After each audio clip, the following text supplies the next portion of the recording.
स्वागत किया जाता है तुहाडे अपने चैनल हाईफाई एग्जाम स्टडी दे विच। मैं हां अंदर। अज आपां गल करांगे जी इंडियन पॉलिटी के टॉप 20 MCQ के बारे, जो कि तुहानूं तुहाडे पेपर दे विच देखण नूं मिल सकदे ने। सो इसलिए वीडियो नूं शुरू तो लैके अंत तक जरूर देखना जी। तो चलो वीडियो शुरू करते हैं जी। पहला प्रश्न आ जाता जी अपने लवे, पॉकेट विटो की शक्ति किस कोल हुंदी है। तो जिहड़ी पॉकेट विटो की शक्ति आ ओह इन्हां चारां दे विचों किस दे कोल हुंदी है। तो पॉकेट विटो की जी शक्ति हैगी वो होंगी है जी ऑप्शन नंबर 4 राष्ट्रपति के कोल। राष्ट्रपति के कोल तीन तरह की जी विटो शक्ति होंगी है, वो आप अगे देखते हैं। प्रश्न नंबर 2, सस्पेंसिव विटो किसनों कहा जाता है।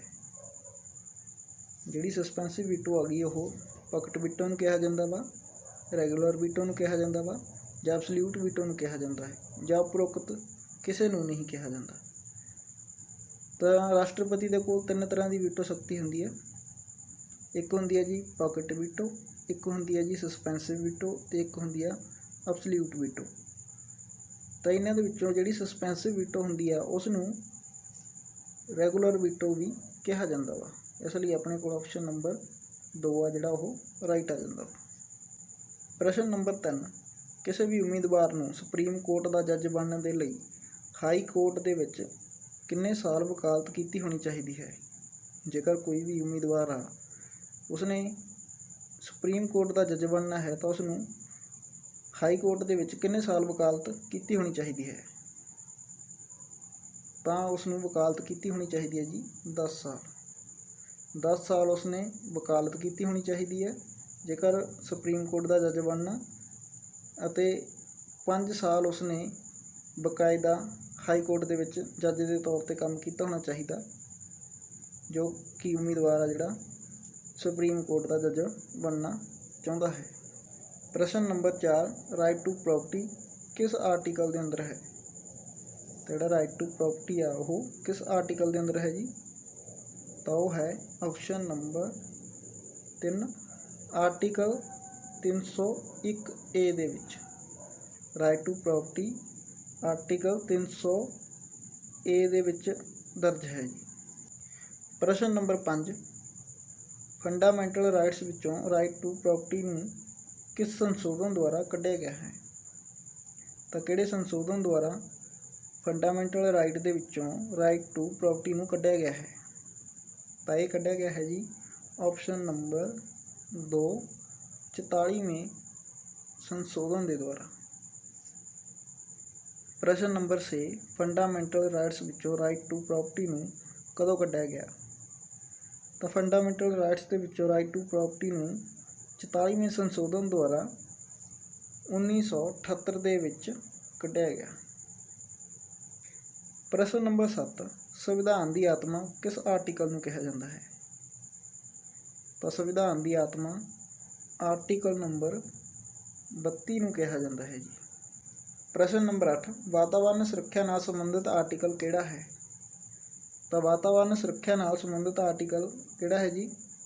तो वो है ऑप्शन नंबर 2 आर्टिकल 48A। प्रश्न नंबर 9, भारत अंदर पंचायती राज कदों लागू किया गया। तो भारत के अंदर जिहड़ा पंचायती राज आ वो लागू किया गया जी 2 अक्तूबर 1959 दे विच। सब तो पहला ये जिहड़ा राजस्थान राज दे विच लागू होया, राजस्थान के नगौर जिले दे विच सब तो पहला इसनूं लागू किया गया सीगा।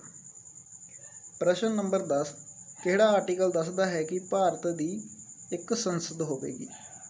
तो इन्हां चारां आर्टिकलों के विचों किहड़ा आर्टिकल दसदा वा भी भारत की एक संसद होवेगी। तो वो आर्टिकल है जी option number 4 article number 79। 80 article दसदा वा जी राज सभा के बारे, तो 81 आर्टिकल दसदा वा जी लोक सभा के बारे। प्रश्न नंबर 11, किस हाई कोर्ट दे विच सब तो वध बेंच सन। तो सब तो वध बेंच किहड़ी हाई कोर्ट दे विच हन। तो वो हन जी option number 4 Guwahati high court दे विच सब तो ज़्यादा बेंच सन। प्रश्न नंबर 12, ਜ਼ਿਲ੍ਹਾ ਕੋਰਟ ਦੇ ਜੱਜ ਦੀ ਨਿਯੁਕਤੀ ਕੌਣ ਕਰਦਾ ਹੈ? ਤਾਂ ਜ਼ਿਲ੍ਹਾ ਕੋਰਟ ਦੇ ਜੱਜ ਦੀ ਨਿਯੁਕਤੀ ਇਹਨਾਂ ਚਾਰਾਂ ਦੇ ਵਿੱਚੋਂ ਕੌਣ ਕਰਦਾ ਹੈ ਜੀ? ਤਾਂ ਉਹ ਕਰਦਾ ਹੈ ਜੀ ਆਪਸ਼ਨ ਨੰਬਰ 4 ਰਾਜਪਾਲ। ਜ਼ਿਲ੍ਹਾ ਕੋਰਟ ਦੇ ਜਿਹੜੇ ਜੱਜ ਦੀ ਨਿਯੁਕਤੀ ਆ ਉਹ ਰਾਜਪਾਲ ਦੇ ਦੁਆਰਾ ਕੀਤੀ ਜਾਂਦੀ ਹੈ। ਪ੍ਰਸ਼ਨ ਨੰਬਰ 13 ਫੰਡਾਮੈਂਟਲ ਸਪੀਚ ਦੇ ਨਾਲ ਸੰਬੰਧਿਤ ਆਰਟੀਕਲ। ਤਾਂ ਕਿਹੜਾ ਹੈ ਜੀ ਆਰਟੀਕਲ? ਤਾਂ ਉਹ ਆਰਟੀਕਲ ਹੈ ਜੀ option number 4 19। Article number 19 fundamental speech ਦੇ ਨਾਲ ਸੰਬੰਧਿਤ ਹੈ। ਪ੍ਰਸ਼ਨ ਨੰਬਰ 14 ਦੋਹਰੀ ਨਾਗਰਿਕਤਾ ਪ੍ਰਣਾਲੀ ਕਿਸ ਦੇਸ਼ ਦੇ ਅੰਦਰ ਹੈ? ਇਹਨਾਂ ਚਾਰਾਂ ਦੇ ਵਿੱਚੋਂ ਦੋਹਰੀ ਨਾਗਰਿਕਤਾ ਪ੍ਰਣਾਲੀ ਕਿਸ ਦੇਸ਼ ਦੇ ਅੰਦਰ ਹੈ? ਤਾਂ ਉਹ ਹੈ ਜੀ ਅਮਰੀਕਾ ਦੇਸ਼ ਦੇ ਵਿੱਚ। ਪ੍ਰਸ਼ਨ ਨੰਬਰ 15 ਭਾਰਤੀ ਸੰਵਿਧਾਨ ਦੇ ਅੰਦਰ ਫੰਡਾਮੈਂਟਲ ਡਿਊਟਸ ਦੀ ਸੰਖਿਆ ਕਿੰਨੀ ਹੈ? ਭਾਰਤੀ ਸੰਵਿਧਾਨ ਦੇ ਅੰਦਰ ਫੰਡਾਮੈਂਟਲ ਡਿਊਟਸ ਦੀ ਸੰਖਿਆ ਕਿੰਨੀ ਹੈ? ਤਾਂ ਆਪਣੀਆਂ ਫੰਡਾਮੈਂਟਲ ਡਿਊਟਸ ਕਿੰਨੀਆਂ ਨੇ ਜੀ? ਤਾਂ ਉਹ ਹਨ ਆਪਸ਼ਨ ਨੰਬਰ 4 11। ਫੰਡਾਮੈਂਟਲ ਡਿਊਟੀ 11 ਨੇ ਜੀ ਆਪਣੀਆਂ। ਪ੍ਰਸ਼ਨ ਨੰਬਰ 16 ਰਾਸ਼ਟਰਪਤੀ ਦੇ ਮਹਾਵਿਯੋਗ ਨਾਲ ਸੰਬੰਧਿਤ ਆਰਟੀਕਲ ਕਿਹੜਾ ਹੈ? ਇਹ ਜਿਹੜਾ ਪ੍ਰਸ਼ਨ ਹੈਗਾ ਕਾਫੀ ਵਾਰ ਐਗਜ਼ਾਮ ਦੇ ਵਿੱਚ ਪੁੱਛਿਆ ਗਿਆ ਵਾ ਵੀ ਰਾਸ਼ਟਰਪਤੀ ਦੇ ਮਹਾਵਿਯੋਗ ਨਾਲ ਸੰਬੰਧਿਤ ਆਰਟੀਕਲ ਕਿਹੜਾ ਹੈ? ਤਾਂ ਇਹ ਆ ਜੀ ਜਿਹੜਾ article option number 1 61 number article ਆ ਜਿਹੜਾ ਉਹ ਰਾਸ਼ਟਰਪਤੀ ਦੇ ਮਹਾਵਿਯੋਗ ਨਾਲ ਸੰਬੰਧਿਤ ਹੈ।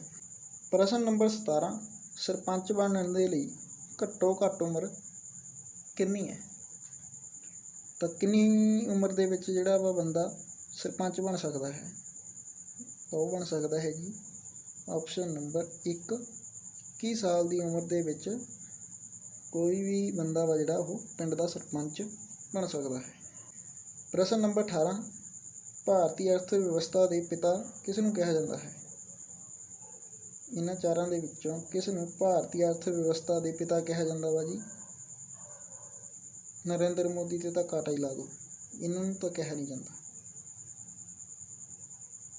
ਵਾਜਪਾਈ ਤੇ ਵੀ ਕਾਟਾ, ਜਵਾਹਰ ਲਾਲ ਨਹਿਰੂ ਤੇ ਵੀ ਕਾਟਾ। ਤਾਂ ਡਾਕਟਰ ਮਨਮੋਹਨ ਸਿੰਘ ਨੂੰ ਭਾਰਤੀ ਅਰਥ ਵਿਵਸਥਾ ਦੇ ਪਿਤਾ ਕਿਹਾ ਜਾਂਦਾ ਹੈ। ਪ੍ਰਸ਼ਨ ਨੰਬਰ 19 ਆਜ਼ਾਦ ਭਾਰਤ ਦੇ ਪਹਿਲੇ ਕਾਨੂੰਨ ਮੰਤਰੀ BR ਅੰਬੇਦਕਰ। Option number 1। ਪ੍ਰਸ਼ਨ ਨੰਬਰ 20 ਕਿਸ ਹਾਈ ਕੋਰਟ ਦੇ ਅਧੀਨ ਸਭ ਤੋਂ ਵੱਧ ਰਾਜ ਆਉਂਦੇ ਹਨ? ਵੈਰੀ ਇੰਪੋਰਟੈਂਟ MCQ ਆ ਇਹ ਵੀ ਕਿਸ ਹਾਈ ਕੋਰਟ ਦੇ ਅਧੀਨ ਸਭ ਤੋਂ ਵੱਧ ਰਾਜ ਆਉਂਦੇ ਹਨ? ਇਹ ਪ੍ਰਸ਼ਨ ਦਾ ਜਵਾਬ ਤੁਸੀਂ ਸਭ ਨੇ ਕਮੈਂਟ ਬਾਕਸ ਦੇ ਵਿੱਚ ਕਮੈਂਟ ਕਰਕੇ ਦੇਣਾ ਹੈ ਜੀ। ਇਹ ਸਨ ਜੀ ਅੱਜ ਦੇ ਆਪਣੇ MCQ। ਉਮੀਦ ਕਰਦਾ ਤੁਹਾਨੂੰ ਵੀਡੀਓ ਵਧੀਆ ਲੱਗੀ ਹੋਣੀ ਆ। ਜੇਕਰ ਵੀਡੀਓ ਵਧੀਆ ਲੱਗੀ ਤਾਂ ਵੀਡੀਓ ਨੂੰ ਵੱਧ ਤੋਂ ਵੱਧ ਲਾਈਕ ਤੇ ਸ਼ੇਅਰ ਜ਼ਰੂਰ ਕਰਨਾ ਅਤੇ ਇਸੇ ਤਰ੍ਹਾਂ ਦੀਆਂ ਹੀ ਐਜੂਕੇਸ਼ਨਲ ਵੀਡੀਓ ਦੇਖਣ ਦੇ ਲਈ ਤੁਸੀਂ ਸਾਡੇ hi fi exam study channel ਨੂੰ ਸਬਸਕ੍ਰਾਈਬ ਕਰਨਾ। ਧੰਨਵਾਦ ਜੀ।